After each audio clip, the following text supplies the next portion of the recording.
You like horror movies and Halloween masks? Consider supporting us by liking our videos, comment, and subscribing. The littlest effort will help us out. Now enjoy the video, boils, ghouls, and the non-boonary. It's now December, which means Christmas is right around the corner. For horror fans, this means you'll get the worst gifts of all time. Sometimes it's Chucky socks, sometimes it's a Leatherface shirt where he's flipping off, or one of the many terrible Michael Myers Funko Pops. One of the most common gifts is horror action figures. From Mezco, NECA, or Mcfarlane, there's many choices for a horror icon. You want a Part 3 Jason, Part 6 Michael, or, Bald Chucky? You got it. But with so many toys coming out every year, I bet you never considered that many never actually release. In today's video, I'll be showing off various horror movie action figure prototypes that have never seen the light of day. Starting off, we travel all the way back to 1999 with the second series of Movie Maniacs. Todd McFarlane's toy line had already done Jason, Freddy, Leatherface, and the second series would include even more icons. During New York Toy Fair 1999, they showed off a prototype of Hellraiser's lead Cenobite, Pinhead. From the only two pictures available, he would include a scythe and a lament configuration. Now, why didn't this come out? Well, rights issues, of course. Supposedly Disney, who had owned Miramax, who owned Hellraiser at the time, didn't want a BDSM demon associated with toys. This would prove to be bullshit because NECA would do an entire line of Hellraiser figures a few years later. NECA Toys, whose Cult Classics line would prove to be the successor to Movie Maniacs, had three distinct figures that have never seen the light of day. First, we have Hannibal Lecter from the 2001 sequel. NECA had previously did both the escape scene and the masked versions of the Good Doctor from Silence of the Lambs. I might be the only one who wants a figure of a regular-ass old man with a small knife. I'm kinda weird. This second figure was much more developed and would definitely sell well. This is Samara from The Ring. The original concept sketched that the idea was she would include both the TV set and the well that she fell down of. Well, when it came to the actual prototype, it seems they dropped the TV and just simplified the figure.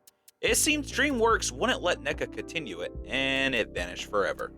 The last NECA figure we're talking about today is quite strange, since it never officially came out, but you can still buy it. Weird.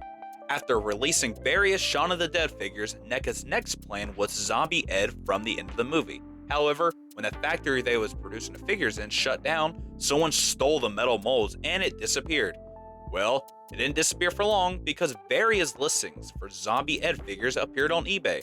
This unreleased figure was being produced by bootleg companies left and right. This is a very unique situation, as prototype molds being used for bootlegs is rare. If you want the figure, go search for it because it doesn't seem like NECA's ever gonna revisit this movie. One of the most underrated horror collectible companies was definitely Soda Toys. From an 18-inch Pumpkinhead to a 7-inch Creeper, they did figures that no other company would even dare to do. Because of money issues, many figures were left to never be released. My favorite of the bunch was a Leprechaun figure. Yes, the same green dude who went to the hood. Being based off of the original movie, this plastic representation of the Leprechaun was honestly badass.